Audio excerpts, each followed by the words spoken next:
गुरुर्ब्रह्मा गुरुर्विष्णु गुरुर्देवो महेश्वरः गुरुः साक्षात् परब्रह्म तस्मै श्री गुरवे नमः।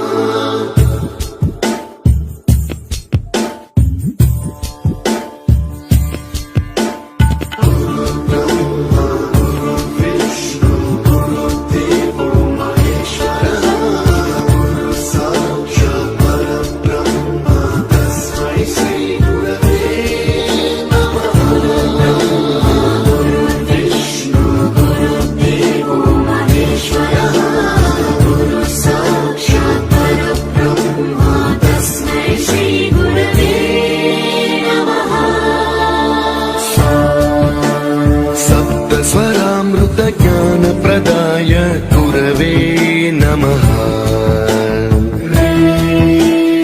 ईश्वरनन्दित श्रुति तत्त्वाय गुरवे नमः। गमगधीभावरसलसिताय गुरवे नमः। मम विधिं रागनरहरिं तं सद्गुरुं नमः।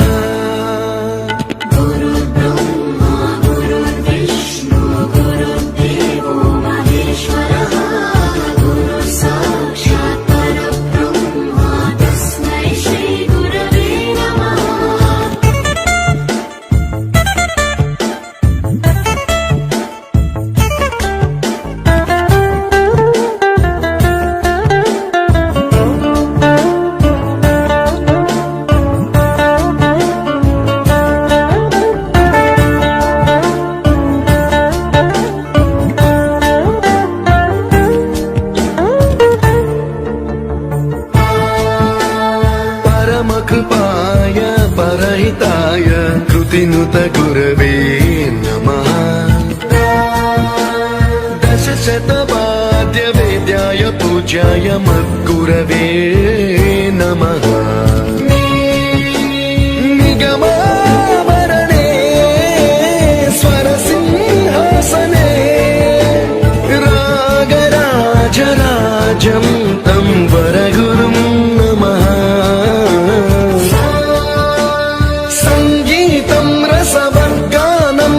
संस्कारं सततं देहि अनवरतं मे आशिषं कुरु स्वरदेवि प्रसादं देहि गुरो। गुरुर्ब्रह्मा गुरुर्विष्णु गुरुर्देवो महेश्वरः गुरुः साक्षात् परब्रह्म तस्मै श्री गुरवे नमः।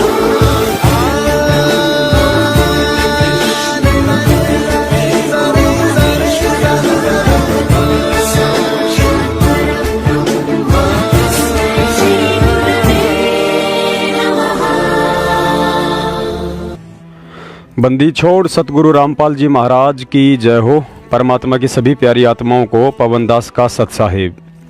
पुण्यात्माओं, सतनाम को गली गली में फर्जी दुकानें खोलकर आलू टमाटर की तरह औने पौने भाव में बेचने वाले काल एजेंट सतलोक आश्रम मैनेजमेंट हरियाणा के गुंडों ने अब भरे बाजार में द्रौपदी की तरह सारनाम को भी नंगा करने की योजना बना डाली है। और दुख तो इस बात का हो रहा है कि इस मूक दर्शक संगत ने भी महाभारत के भीष्म पिता कर्ण और द्रोणाचार्य की तरह कुछ अज्ञानता में तो कुछ जानबूझकर इस गुप्त सारनाम को नंगा देखने का पूरा मानस बना डाला है। लेकिन एक और गुप्त से गुप्त बात जिसे संगत अभी तक नहीं जानती है, और आज उस गुप्त बात का भेद खोलना इसलिए ज़रूरी हो गया है क्योंकि आज वह ठीक का समय आ गया है।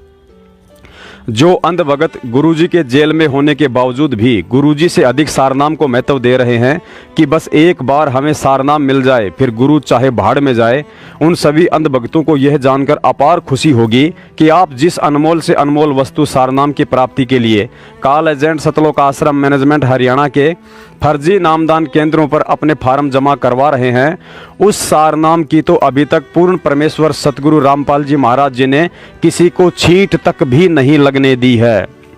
सतलोक आश्रम मैनेजमेंट की जिस डीवीडी में सारनाम उपलब्ध है वह फर्जी सारनाम है, क्योंकि जिस सारनाम को 650 साल से परमात्मा ने आज तक धर्मदास जी के वंशजों से लेकर दुनिया के किसी भी नकली पंथ और संत को हवा तक नहीं लगने दी, फिर वह अंतर्यामी परमात्मा उस गुप्त सारनाम को नकली पंथ के चोरों से बचाकर वर्तमान के असली चोर और काल एजेंट सतलोक आश्रम मैनेजमेंट हरियाणा के गुंडों के हाथों में कैसे सौंप सकते हैं।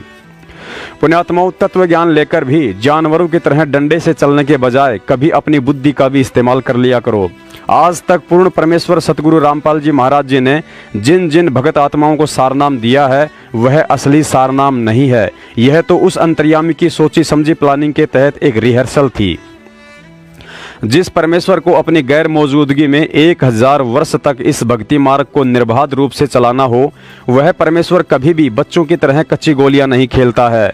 परमात्मा को पता है यदि पिता के पास बंदूक है तो बेटा उसे लेने की बार बार जिद करेगा, लेकिन पिता को पता होता है कि ये अभी नादान बच्चा है, इसके हाथ में यदि यह खतरनाक हथियार नहीं दिया जा सकता है, यदि गलती से दे भी दिया तो स्वयं के साथ साथ दूसरों को भी हानि ही पहुंचाएगा।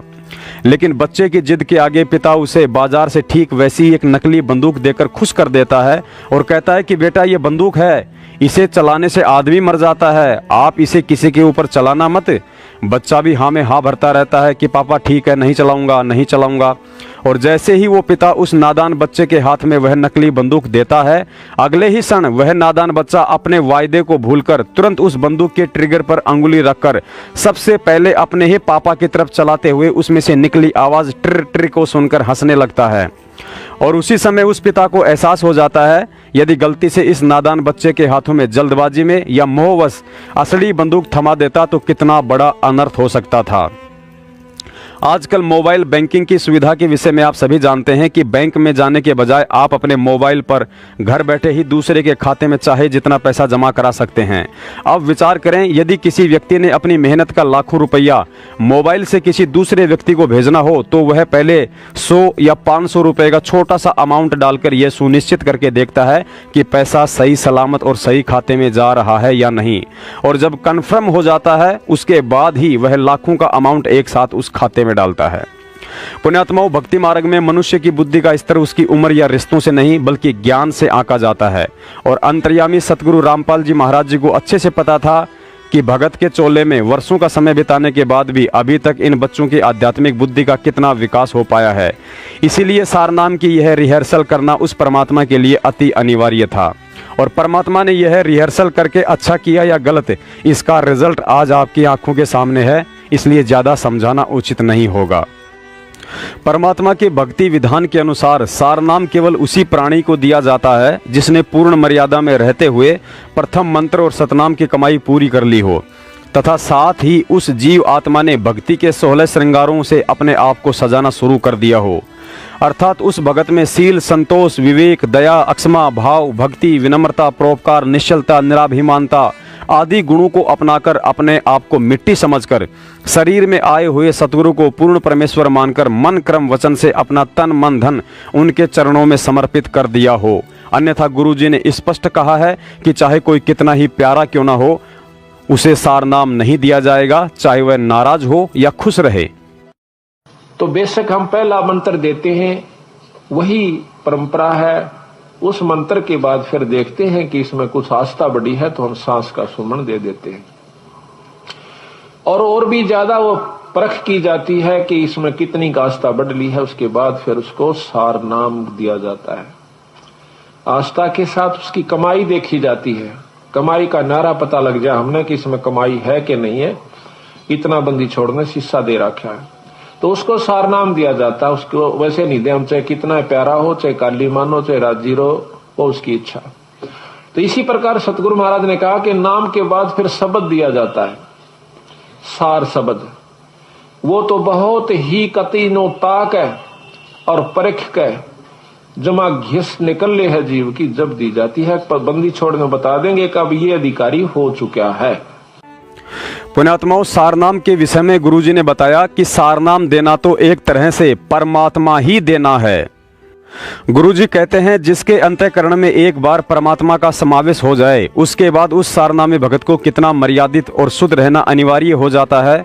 अभी तक उन आत्माओं को भी इस बात का आंकलन नहीं है जिन्होंने बरसों पहले सतगुरु रामपाल जी महाराज जी से यह अनमोल सारनाम ले लिया है। परमात्मा कहते हैं भग भोगे भग उपजे भग से बचा न कोई, यहाँ भग का मतलब सीधे शब्दों में काम क्रिया से है। भग भोगे भग उपजे, और भग से बचा न कोई, जो कोई भग से बचा भगत कहावे सोई। पुण्यात्माओं, हम नादानों को इस भक्ति मार्ग पर लगाए रखने के लिए परमात्मा को बहुत कुछ सहन और हमें समझाने के लिए ढील देनी पड़ती है, वरना सतलोक प्राप्ति के इस भक्ति मार्ग में जिस दिन पति और पत्नी दोनों को नाम दीक्षा मिल जाती है, उसी दिन से वे दोनों के दोनों परमात्मा के शब्द के बेटा बेटी हो जाते हैं। अर्थात वे दोनों पति पत्नी एक पिता की संतान, अर्थात उसी दिन से भाई बहन का रिश्ता हो जाता है। लेकिन परमात्मा को पता है कि जब तक इन आत्माओं के अंदर इस ज्ञान से इन सब बातों को लेकर चिंतन मनन की शक्ति नहीं आ जाती है, तब तक इनसे कोई भी क्रिया जबरदस्ती नहीं छुड़वाई जा सकती है। लेकिन सारनाम तो वह मूल वस्तु है जिसकी प्राप्ति के बाद आप इंसान से देवता की श्रेणी में आ जाते हैं, और आपके लिए यह मर्यादा निभाना अति आवश्यक हो जाता है। अर्थात गुरु जांच परख कर केवल उसी आत्मा को सारनाम देता है जिसके अंदर सतनाम की कमाई से काम क्रिया का प्रभाव निष्क्रिय हो जाता है, क्योंकि सारनाम के बाद फिर उस आत्मा से सार शब्द की प्राप्ति करवाई जाती है, जो इन सभी विकारों से हटे बिना कतई संभव नहीं है। अतः जो भगत भाई बहन सतगुरु रामपाल जी महाराज जी से सारनाम लेकर अपने आप को दुर्वासा ऋषि की तरह तोप समझ बैठे हैं, वे इस सत्संग को सुनकर अपना आंकलन स्वयं ही कर लें कि अभी तक आप भक्ति के किस पायदान पर हैं, और यदि आपको असली सारनाम दे दिया जाता तो कितना अनर्थ कर डालते, आपकी समझ में भी नहीं आता। कहते हैं कबीर साहब के धर्मदास, जब राजा नजदीक आया तो मैंने एक सिद्धि दिखाई, जमीन से 1.25 हाथ ऊपर अपना आसन कर लिया। 1.25 हाथ ऊपर मैं जैसे जमीन पर नहीं हूं, 1.25 हाथ ऊपर बैठा हूं। राजा इस क्रिया को देख कर एकदम अचंभित हो जाता है, आकर के लंबी दंडौत प्रणाम करता है, फिर उनसे ज्ञान पूछता है। ज्ञान पूछ करके फिर हम उसको बताया, वो बहुत प्रभावी होता है। कहता है मुझे नाम दे दीजिए। कहने लगा भाई चलो कोई बात नहीं। घर चले जाते हैं, उनको उपदेश दे दिया, सारे परिवार ने नाम लिया। नाम लेकर के जब उसने 2-4 साल हो गए अपनी भक्ति करते हुए, एक दिन फिर बंदी छोड़ जाते हैं। बहुत कुछ बातें चली तो कहने लगा महाराज मेरी भक्ति अब बहुत होगी अगना बेटा, अभी तो शुरू भी नहीं हुई है। कि हैरान रह गया वीर सिंह कि महाराज 4 साल हो गया, आपने मेरे को नाम भी दे रखा, सार नाम भी दे रखा। बेटा नाम और सार नाम कोई और चीज है, आपको सार शब्द और बताना है। वो कहने लगा महाराज वो सार शब्द कैसा होता है कि नुबड़ का खेल को नहीं, कि यू ऐसे बताने का होश है। कहते अति अधीन दीन हो प्राणी, जाको कहिए या अकथ कहानी। एक सार नाम, पहले सतनाम होता है, फिर सार नाम होता है, फिर सार शब्द होता है। जब तक सार शब्द गुरु से नहीं मिलेगा तब तक वो जीव भी मुक्त नहीं हो सकता। इतनी लंबी प्रक्रिया इस काल से छुटवाने की सतगुरु महाराज ने बताई, और हम इसको बच्चों का खेल समझ रहे हैं। पुण्यात्माओं, बंदी छोड़ सतगुरु रामपाल जी महाराज स्वयं पूर्ण परमेश्वर कबीर साहिब जी हैं, इसमें तो कोई संशय वाली बात है ही नहीं। लेकिन इस भक्ति मार्ग में काल भगवान को धोखे में रखते हुए उन्होंने अपने आप को परमात्मा का भेजा हुआ एक प्रतिनिधि भी बताया है, और कहा है कि मुझे परमात्मा ने आदेश दिया है कि गुप्त मंत्र अर्थात सारनाम केवल उसी आत्मा को देना है जो आपकी परीक्षा और मर्यादाओं में 100 के 100% खरे उतरें। यदि आपने जल्दबाजी में या बिना सोचे समझे किसी को यह गुप्त मंत्र दे दिया तो इसका कोई लाभ नहीं होना है। अब कहते हैं दो कर जोड़ गुरु के आगे, करबो विनती चरना लागे, अति शीतल बोले सब बहना, मिटे सकल कपट के बहना। हे गुरु तुम हो दीन दयाला, मैं हूँ दीन करो प्रतिपाला। बंदी छोड़ मैं अति अनाथा, बहुत जल बूढ़त पकड़ो हाथा। अब कहते हैं गुरुजी के सामने ऐसे विनम्र हो बातें करे। दो कर जोड़ गुरु के आगे, करबो विनती चरना लागे, अति शीतल बोले सब बहना, मिटे सकल कपट के बहना। और कैसी याचना करे, हे गुरु तुम हो दीन दयाला, मैं हूं दीन करो प्रतिपाला। बंदी छोड़ मैं अति अनाथा, भवजल बूढ़त पकड़ो हाथा। दीजो उपदेश गुप्त मंत्र सुनावो, जन्म मरण भव दुख छुड़वाओ। जैसे आपको प्रथम मंत्र दिया जाता है उसके बाद आपको सतनाम दिया जाता है। और फिर एक गुप्त मंत्र है सार नाम, उसके विषय में परमात्मा कह रहे हैं कि ऐसे आपने अधीन होना है अपने सार नाम प्राप्त प्राणी को प्राप्त करने के लिए। प्राणी को बंदी छोड़ में अति अनाथा, भवजल बूढ़त पकड़ो हाथा, दीजे उपदेश गुप्त मंत्र सुनावो हो, जन्म मरण भव दुख छुड़वाओ, यो आदीन हो ऐसे जब ही शिष पर कृपा करे गुरु तब ही। कि गुरु के लिए भी संदेश दे रहे हैं जो अपना कृपा पात्र भेजते हैं प्रभु, कि जब इतना अधीन प्राणी हो ले तब गुरु उसको गुप्त मंत्र देवे जो सतगुरु है। वैसे नहीं देवे, वो व्यर्थ हो जाएगा, लाभ नहीं होगा। कैसे नहीं होगा? जैसे एक समुद्र में सीप होती है, सीप, और उस सीप में एक प्राणी होता है, जैसे आपने शंख देखे होंगे, शंखले से इस टाइप का ये जीव का ऊपर कवर होता है। तो उसमें एक सीप में एक जीव एक सीप होती है, जीव ही होता है वो, उसका कवर ऐसा होता है, उसका शरीर जैसा शंख का आपने देखा होगा, ऐसा उसका शरीर होता है। और वो सीप समुद्र में ही रहती है, जल से बाहर नहीं जाती। और उसको जब प्यास लगती है वो जल के ऊपर आ जाती है समुद्र के, और आसमान से जब वर्षा हो रही हो, रजा हो प्रभु की, उस समय आसमान से वर्षा हो तो उस वर्षा के जल को वो मुख में ग्रहण कर लेती है, और उस आसमान से गिरे हुए जल से को प्राप्त करके मुंह बंद कर लेती है। फिर उसमें मोती बनता है, अन्यथा मोती नहीं बने। अब जब वो सीप का मुंह बंद हो और वो जमीन समुद्र के ऊपर तैर रही हो, तो कहते हैं सारा सामान बरस जा, मोती नहीं बन सकता।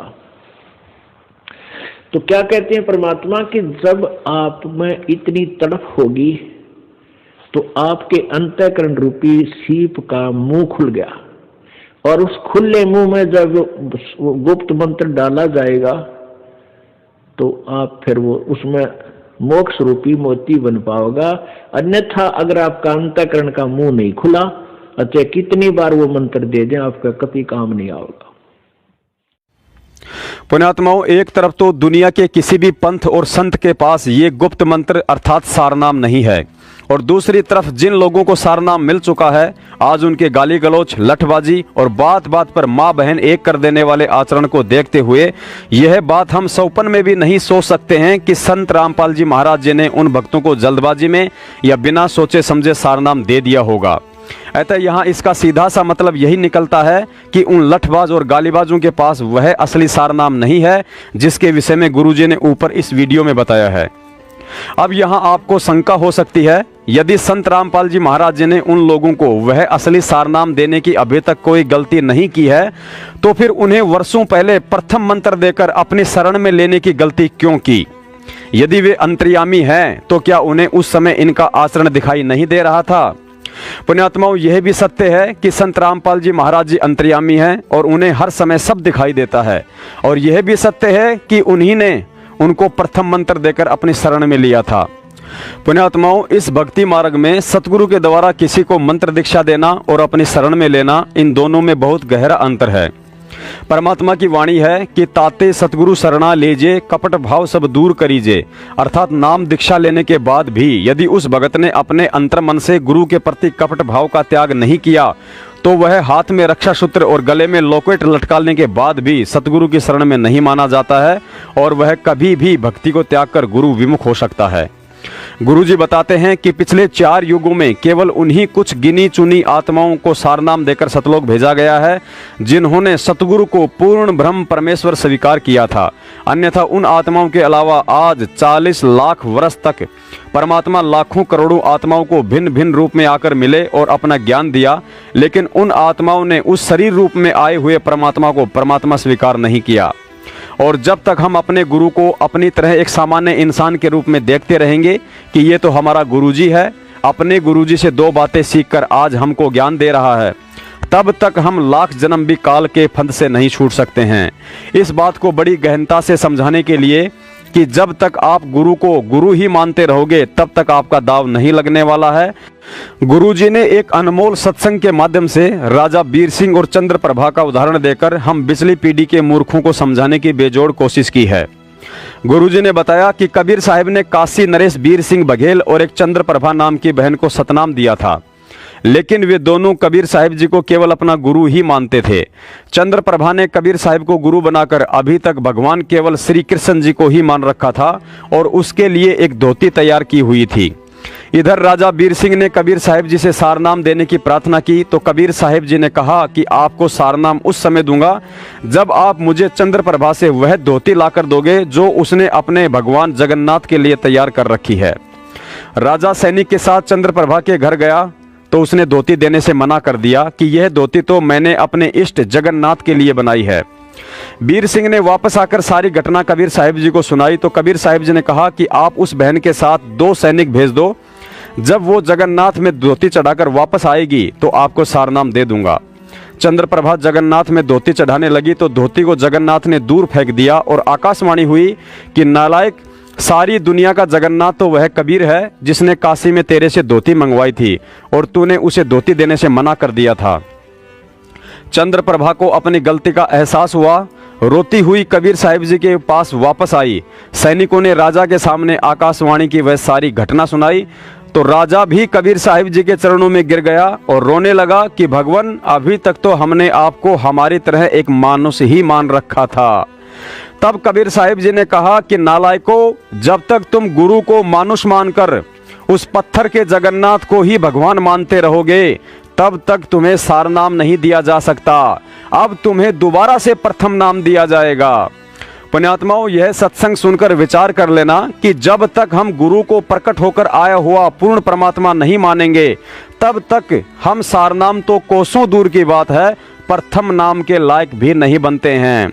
और आज सतगुरु रामपाल जी महाराज जी की लाखों की संगत में से केवल वही आत्माएं सारनाम लेने की अधिकारी हुई हैं जिन्होंने अपने सतगुरु रामपाल जी महाराज जी को राजा बीर सिंह और चंद्रप्रभा से ऊपर उठकर अपने सतगुरु को प्रकट होकर आया हुआ मानकर 8 सितंबर को चारों युगों में पहली बार उनके शरीर में रहते सहते उनका मेरठ में प्रगट दिवस मनाना शुरू किया है। बाकी काल एजेंट सतलोक आश्रम मैनेजमेंट वालों के पीछे लगे हुए जितने भी सतनामी और सारनामी भगत हैं, जो आज भी अपने गुरु को पूर्ण परमात्मा ना मानकर पत्थर के जगन्नाथ की तरह आज भी काशी वाले कबीर जी की फोटो को ही भगवान मानकर कभी रोहतक में तो कभी जबलपुर में ड्रामेबाजी करने के बजाय 8 सितंबर 2019 को सतगुरु प्रगट दिवस नहीं मनाया है, उन्हें तो अभी राजा बीर सिंह बघेल और चंद्रप्रभा की तरह यदि भक्ति करनी है तो दोबारा से प्रथम नाम लेना ही पड़ेगा। क्योंकि इस सत्संग के माध्यम से गुरुजी ने स्पष्ट कर दिया है और यह सत्संग सुनकर इन फर्जी नामदान केंद्रों से फर्जी सारनाम लेने वाली आत्माएं स्वयं विचार कर लेना कि आपकी तो अभी औकात ही क्या है जो आप अपने आप को मूर्खता में सारनाम के लायक समझ बैठे हो। घर आकर उसने अपनी रानी से सारा करिश्मा बताया कि परमात्मा आए हैं, ऐसी रक्षा कर दी, हम सारे मरने थे। इससे प्रभावित होकर रानी ना मान्या करती, रानी ने भी नाम ले लिया, यानी पूरे परिवार ने। अब परमात्मा ने कहा कि अब तू भक्ति कर, तुझे सतनाम दे दिया है, बकवाद छोड़ दिए भी। बोला ठीक है। फिर कहा कि तुझे कुछ दिन में सारनाम दूंगा। अब कुछ वर्षों के बाद राजा ने कहा कि प्रभु आपका दास इस योग्य हो गया हो, सारनाम के दया करियो। परमात्मा ने कहा ठीक है भाई, आज तेरे को सारनाम दूंगा, लेकिन मेरी एक कंडीशन है। क्या है? कि एक चंद्रप्रभा नाम की एक बेटी है हमारी, नाम ले रखा उसने, हमारी उपदेशी शिष्या है, तुम्हारी गुरु बहन है। वो ब्राह्मण की लड़की है, विधवा हो चुकी है, उसके एक बेटी है। उसको वो भी जानता था, राजा भी जानता था उस बहन को कि अच्छा जी वो, हाँ, उसके पास एक धोती है, धोती साड़ी जिसको बोलते हैं, और मुझे चाहिए, आपको उपदेश दूंगा ना सारनाम, तो मुझे एक सफेद कपड़ा चाहिए, सूचा स्वच्छ।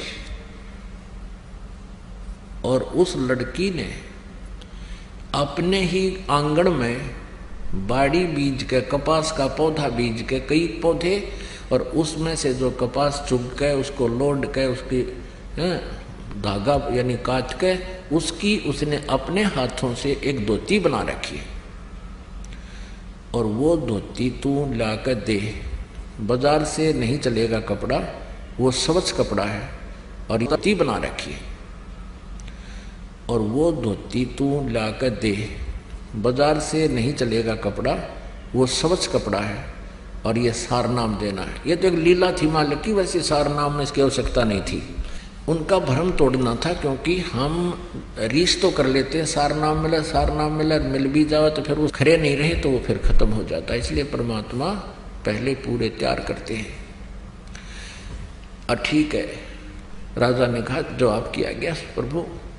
राजा ने अपने 2-3 नौकर भेजे सैनिक कि जाकर उस बहन से कहो कि राजा आ रहा है।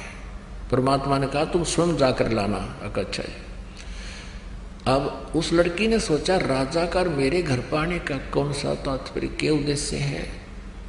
राजा लोग खैर में तो आते नहीं, कोई उपद्रव जरूर करेगा मेरे साथ में, जान की बात। फिर भी हिम्मत सी करके आना ही था उसने, तो उसके लिए एक अलग से बढ़िया कपड़ा बिछा करके आसन लगाया और दूध गर्म कर लिया। राजा जब पहुंचा उसको बैठने को प्रार्थना की, राजा बैठ गया। तब उस राजा ने कहा बहन मैं आज आपके पास एक विशेष वस्तु मांगन आया हूँ, बहन तू नाटिए मत ना। वो कहने लगी आप राजा हो, हम आपकी प्रजा हैं, आपका सब वस्तुओं पर अधिकार होता है राजा का, तो आज्ञा करो। राजा बोला आज्ञा नहीं, मैं प्रार्थना करता हूँ, मैंने उपदेश लेना सारनाम। राजा बोला आज्ञा नहीं, मैं प्रार्थना करता हूँ, मैंने उपदेश लेना सारनाम। और गुरुजी ने एक कंडीशन रख दी है, उसमें कुछ सफेद कपड़ा चाहिए स्वच्छ।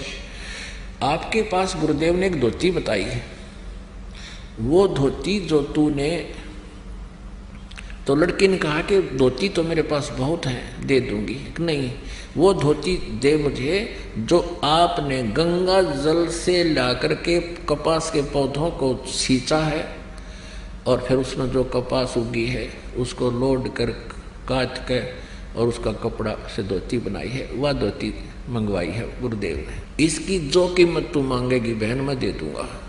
तो लड़की कहने लगी किसी कीमत पर भी इस धोती को मैं नहीं दे सकती, क्योंकि मैंने इसको अपने भगवान जगन्नाथ के लिए तैयार किया है। जगन्नाथ का मंदिर है उड़ीसा में, और वहां भगवान की मूर्ति पर चढ़ा कर आऊंगी इस धोती ने। इसमें एक एक तार मेरा भगवान के प्यार का जुड़ा हुआ है, ये मैं तुझे राजा किसी कीमत पर नहीं दे सकती, मुझे मजबूर ना करना। राजा ने कहा बहन सोच ले, मेरे जीवन का सौदा है, मुझे सारनाम नहीं मिला तो मेरा जीवन व्यर्थ हो जाएगा। तू 5 गांव ले ले मेरे तय, जो मुंह मांगे तुझे धन दे दूंगा, तू मुझे धोती दे दे। वो लड़की कहने लगी मैं इस धोती को आपको नहीं दे सकती, तेरे राज को त्याग सकती हूँ, फांसी दे मैं फांसी पर चढ़ सकती हूँ, जबरदस्ती छीन सकता है, मैं अपने भगवान की धोती नहीं दे सकती। उसने कहा गुरुदेव ने कहा, किसी ने कहा? वो लड़की कहती है नहीं, मैं अपने भगवान वाली वस्तु को नहीं दे सकती। अब राजा क्योंकि भगवान से डरने वाला था, मालिक का ज्ञान सुन रखा था ना, उसका 2 मारो जूतर उठा लेता था, ऐसे चलना नहीं था। तो वो जान गया अग भाई मेरे कर्म माड़े हैं, जो लड़की के जद पकड़गी, कर्महीन हूं मैं, ये सारनाम नहीं मिला तो मेरा जीवन व्यर्थ रहेगा। राजा वापस आ गया। राजा का चेहरा देखकर प्रभु ने कहा क्या रहा राजन? कबीर साहब ने कहा कि भगवान मेरा दुर्भाग्य है, मैं कर्महीन इंसान हूँ, आज मेरे शुभ मार्ग में बाधा बन गई, उस बहन ने धोती दी नहीं। परमेश्वर ने कहा भी क्या कहा? कि वो कहती है कि मैंने अपने भगवान जगन्नाथ के लिए इसकी तैयारी की है, और मैं उसको ही चढ़ाऊंगी। जगन्नाथ के मंदिर में जाऊंगी, नंगे पैरा जाऊंगी और भगवान का चढ़ा के आऊंगी। मैं नहीं दे सकती। मैंने सारे प्रयत्न कर लिए, उसको सब लालच भी दे दिया, हाथ भी जोड़ दिए, पर वह बहन मानी नहीं। गुरुदेव मेरा दुर्भाग्य है।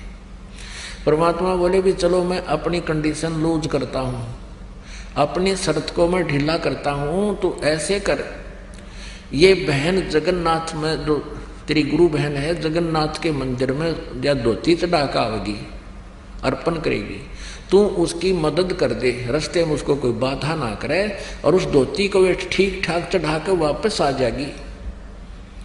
इसको कोई दुख ना होया तो मैं तुझे सार नाम दे दूंगा, फिर मैंने कपड़े की जरूरत को जाना। राजा ने राहत की सांस ली, एक नई किरण दिखाई दी प्रकाश की। ने बोला जो आज्ञा महाराज। उसी समय राजा ने 2-3 नौकर समझदार से भेजे और बहन से कहो कब जाएगी वो पूछो उससे और उसकी मदद करो। उसको उसके लिए एक रथ जोड़ दे जाओ, बैठा कर ले जाना, खाने पीने की व्यवस्था करना, बहन को कोई दुख ना हो। अब राजा की आज्ञा लेकर के सिपाही पहुंचे कि बहन, राजा ने कहा कि आप कब जाओगी जगन्नाथ के ये धोती अर्पण करने। राजा ने हमारी सेवा लगाई है 4-5 सैनिकों की, हम आपके साथ चलेंगे, आपको कोई रास्ते में दुख ही ना कर दे। आपके लिए राजा ने रथ तैयार करवा दिया है। वह बहन कहने लगी मैं, उसने तो ये सोचा था कि राजा घर पर जाकर सोचा करे और फिर मेरे साथ कोई उपद्रव पैदा करेगा। वह डर रही थी, सैनिक वापस आए तो घबरा रही थी कि हो गया काम गड़बड़, होने दो जो होगा। ये सोच लिया था, भगवान के लिए देश निकाला भी अच्छा। अपने आत्माओं ये देखना है आपने, इसका निष्कर्ष क्या निकलेगा इस स्टोरी का। ये केवल कथाएं नहीं है, ये हमारे लिए बहुत काम की वस्तु है। अब जब ये बात सुनी उस बहन ने, वह गदगद होगी, शुक्र मनाया जगन्नाथ भगवान का। हे जगन्नाथ भगवान, आपने मेरी इज्जत रख दी, राजा का मन बदल दिया। इन्होंने पता कौन सा जगन्नाथ बदलने लग रहा है इसके मन को, इतनी बुद्धि कमजोर थी मारी। और कहा, सारी बात सुनकर कहने लगी भाई ना तो मैं रथ में बैठूं, मैं तो पैदल जाऊंगी। राजा का शुक्रिया है, अगर तुम मेरे साथ चलो तो मुझे कोई इतराज नहीं। ऐसा ही हुआ, लड़की चली गई, सैनिक साथ चल पड़े रथ लेकर, खाने पीने की व्यवस्था उसमें अपनी ले ली, वो लड़की पैदल गई वहां तक। अब शाम में पहुंचे, सुबह नहा धोकर उस बहन ने वह अपनी जो धोती हाथ से बना रखी थी वो चादर लेकर भगवान जगन्नाथ के मंदिर में मूर्ति के चरणों में रखना चाहिए। रखते ही और कहा कि इस दासी की तुच्छ भेंट स्वीकार करना जगन्नाथ। वो धोती वहां से उठी और उस जगन्नाथ के मंदिर के प्रांगण में जाकर पड़ी और आकाशवाणी हुई कि नालायक, जगन्नाथ तो काशी में बैठा है, वो कबीर परमात्मा इज जगन्नाथ। तो कित धक्के खाना गई, कलेजा फट गया उस लड़की का, रोआ बुरी तरह। ओए होए, वो भगवान स्वयं है कबीर जी। वो वहीं से रोने लगी थी, आंखों में इतने आंसू बह गए कि सारे कपड़े भीज गए उस बेटी के कि मैं कितनी नीच हूं, भगवान कहाँ मैं खोजन की तागी। परमात्मा कहते हैं गुरु मानुष कर जानते ते नर कहिए अंध, महादुखी संसार में अग गई यम के फंद। आकाशवाणी ने कहा कि जगन्नाथ तो वहां बैठा जिसने धोती वहां मंगवाई थी, तो वहां नहीं पहुंचा सकी, यहां धक्के खाने आ गई, ले जा इसको उठाकर। अब ये आकाशवाणी सुनी उन सैनिकों ने भी, वापस आगे रोती हुई। अब वो लड़की रो रही थी। 10-12 दिन के बाद फिर वो वापस पहुंचे। उस दिन भी परमात्मा, क्योंकि लीला थी उनकी, पता था उनको, तो कबीर जी ने वीर देव सिंह बघेल के घर पर विराजमान थे, पता था कि आने वाली है वो सारा सांग वापस आओगा। वह खाया ही धक्के नालायक है। अब पहले पता किया कि कबीर साहब के घर पे गए, पता लगा कि राजा के यहाँ पहुंचे हैं। फिर राजा के घर पहुंचे, वो लड़की भी और वो सैनिक भी। लड़की रो रही, उसको उसमें बोला नहीं जा रहा, चरणों में गिर गई भगवान कबीर साहब के, और ऐसे रो रही है कि उस पर आवाज निकल रही, गला कति रुंध गया उसका, ना कुछ बता पा रही है। अब राजा ने सोचा भाई के बिजली गिर गई इस लड़की पे, और गुरुजी ने तो कहा था इसको कोई दुख ना होना चाहिए, और क्या आपत्ति आ गई, और ये रो रही है, अब मुझे नाम मिला नहीं, क्योंकि भगवान ने कहा था इसको कष्ट नहीं होना चाहिए। सैनिकों को बुला कहा, अरे निकम्मो क्या हो गया इसको, तुमने मेरा नाश कर दिया। तो वो कहने लगे जी कुछ नहीं हुआ, सारी कहानी से परिचित कराया और कहा जी वहाँ इसने तो धोती चढ़ाई तो वो धोती वहाँ से उठकर बाहर गिर गई, और कहा आकाशवाणी की कि जगन्नाथ तो वहाँ बैठा है कबीर, वो जगन्नाथ है, सारी सृष्टि का मालिक है, तू कहाँ धक्के खाना गई, वहाँ उसने जगन्नाथ ने खुद मांगी, वहाँ तो तू दे नहीं सकी, और उसी को अर्पण कर। वह धोती भी साथ सिर पर ले रही, वह लड़की, और तब तेरा कल्याण होगा। अब दोनों का एक तीर से दो शिकार किए परमात्मा ने। वीरदेव सिंह का विश्वास था कि कबीर इज गॉड, और न उस नालायक का विश्वास था कि कबीर इज गॉड। गुरु बना रखा, लेकिन भगवान वो पत्थर मान रखा था वो जगन्नाथ का। अब दोनों का हृदय साफ हुआ, परमात्मा के चरणों में गिर गए। परमात्मा ने कहा प्रथम नाम दोबारा लो, द्वितीय दोबारा लो, फिर भक्ति करो जब सार नाम दूंगा। बोलो सतगुरुदेव।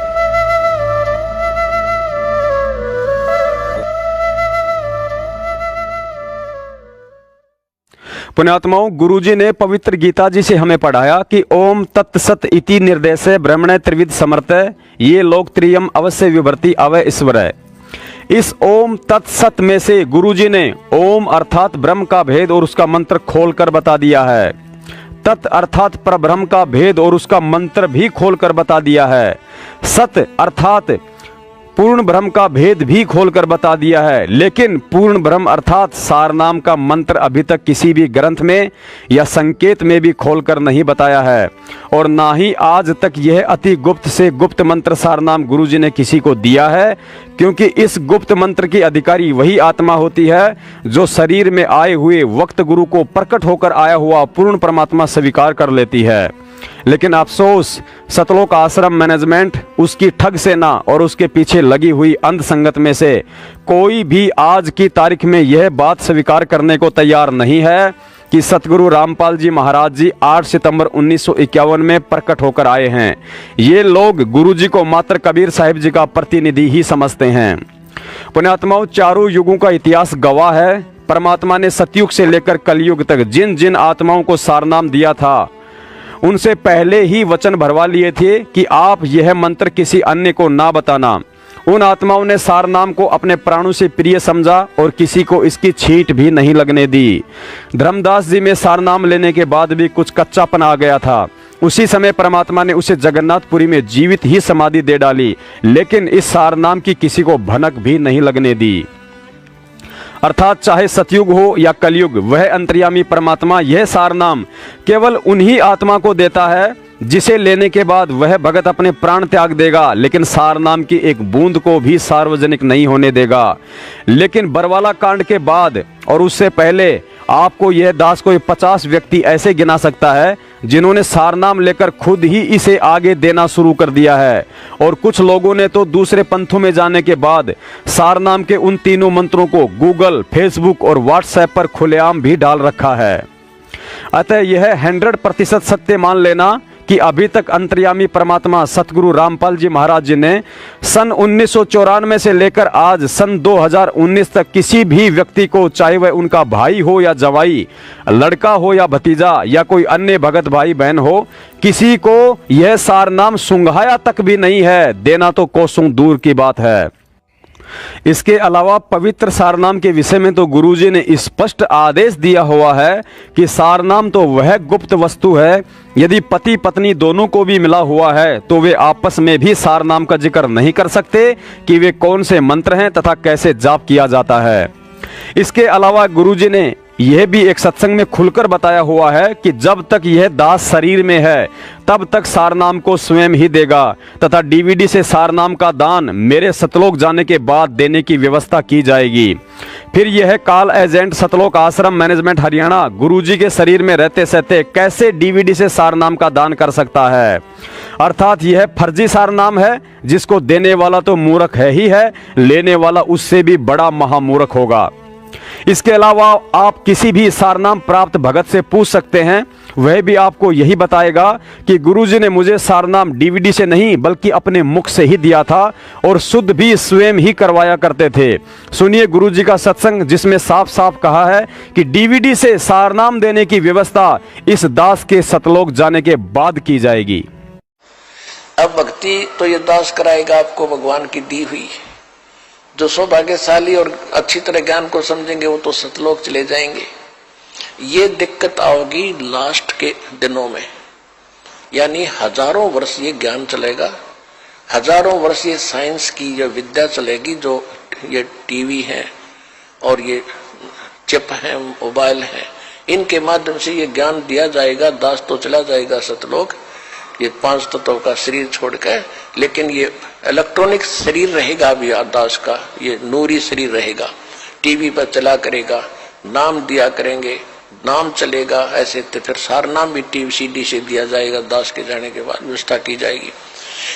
पुण्यात्माओं, 2014 बरवाला कांड के बाद सतगुरुदेव जी के आशीर्वाद व सत्सेवकों के प्रयास से जब जब संगत ने ज्ञान आधार से चलने की कोशिश की है, तब तब काल एजेंट सतलोक आश्रम मैनेजमेंट वालों ने ऐसा ही कोई नया ड्रामा शुरू किया है और मूर्ख संगत उस भांग के नशे में मदहोश हो जाती है।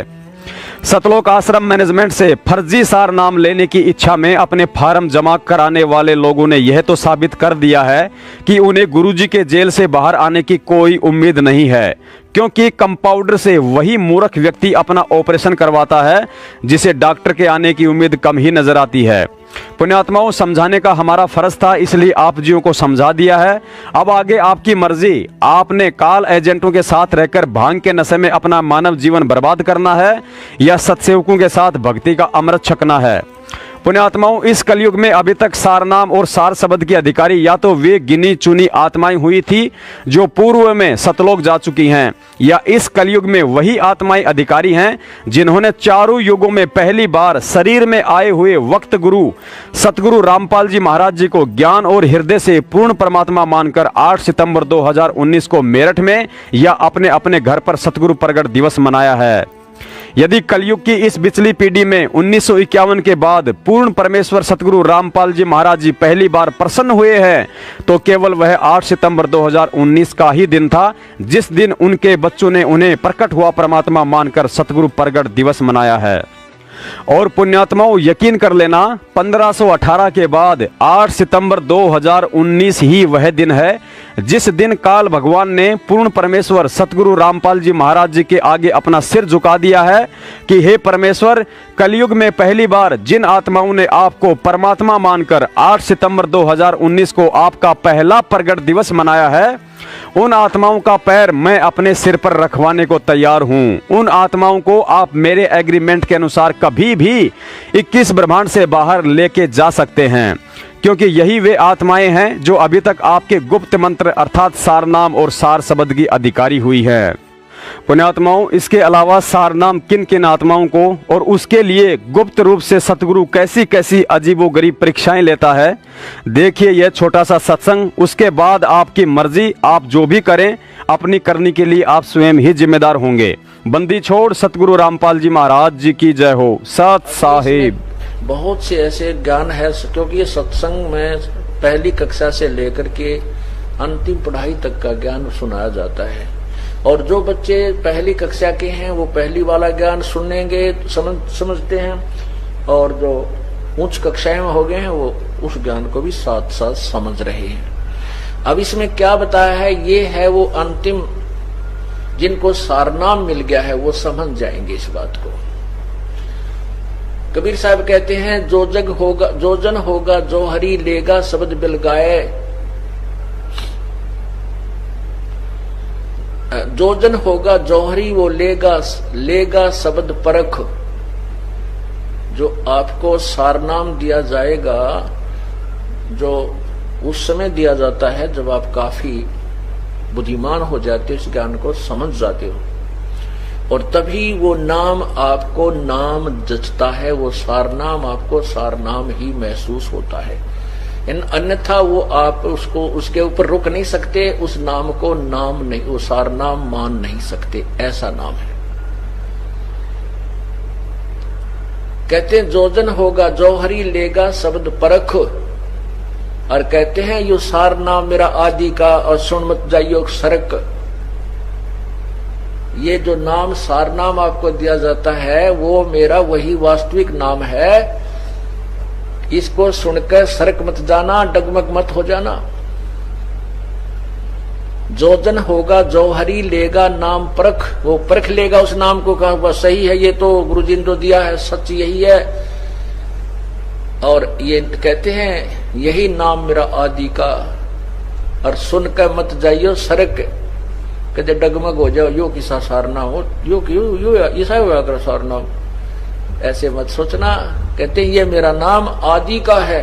तो यहाँ क्या कहते हैं, सत्य स्वरूपी 5 तत्व का धरनी मेरा जानो ज्ञान अपारा, जो सत्य स्वरूपी नाम साहिब का सोए नाम हम।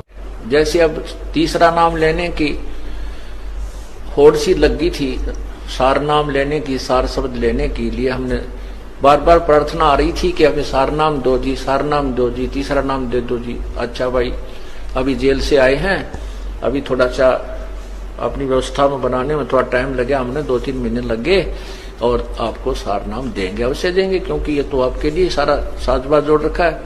अब उनको बुलाया, उनसे परीक्षा ली, तो 485 में थे, मेरे ख्याल में 40 पास हुए। ओ तेरा गजब हुई। अब एक तो न्यू तक लाना चाहिए, बोला जी आपने ढंग से ना बताया नाम देते समय, अरे तेरा गजब हुए। तीसरा नाम तो PhD का है। उसने कहा कि आपने केवल ये बताया था कि ये नाम ऐसे जपना है, दूसरा तत्व ऐसे जपना है, आपने उतना बताया यो ब्रह्म का है, यो परब्रह्म का है। वह बोला ये सत्संग करते समय मैं बता कौन से राग नहीं गाया करता, यही तो बताता हूं, तुम्हारे को ये देखना था तुम्हारी बुद्धि कहाँ काम करती है। वो तेरा गजब हो। और फिर मन ने उलाना देने आपने ढंग से ना बताया है, यह भी उलाना उठूंगा भाई। आए सत्संग में बताता हूं, हर बार कहता हूं कि तत् यो ब्रह्म ओम ब्रह्म का जाप है, और तत् जो दूसरा मंत्र ये पर ब्रह्म का जाप है, और तीसरा पूर्ण ब्रह्म का जाप है। और फिर भी उलाना मेरे सिर पे।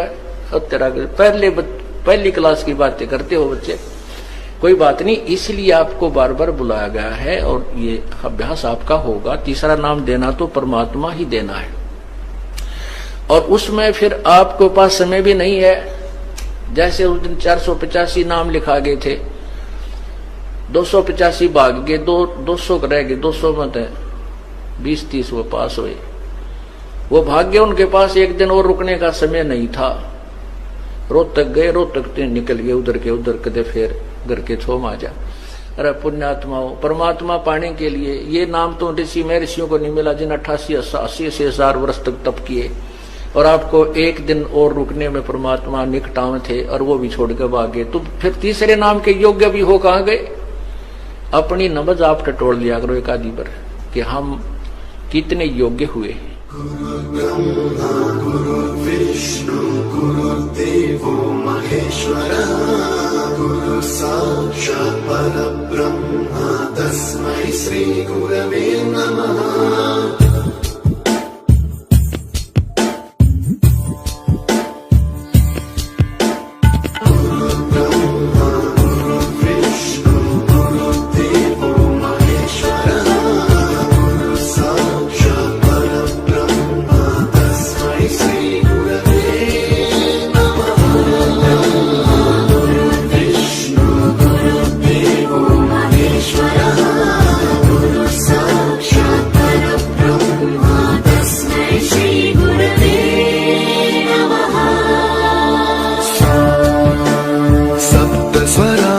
ज्ञानप्रदाय गुरवे नमः।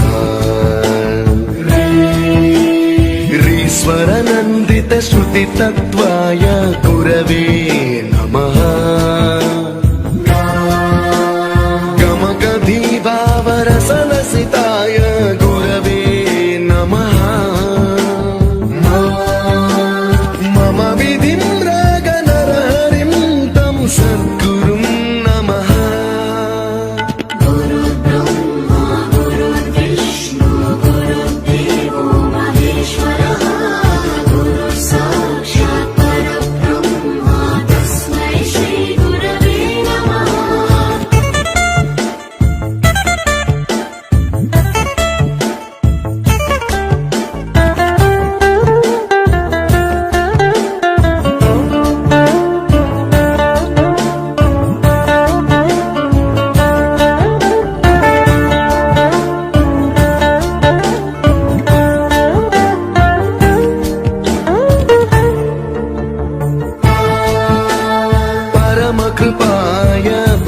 कृताय कृतिनुत गुरवे नमः दशशतवाद्यवेद्याय पूज्याय मद्गुरवे नमः निगमावरणे स्वरसिंहासने रागराजराजं तं वरगुरुं नमः संगीतं रसवर्गानं तव संस्कारं सततं देहि अनवरतं मे आशिषं कुरु स्वरदेवि प्रसादं देहि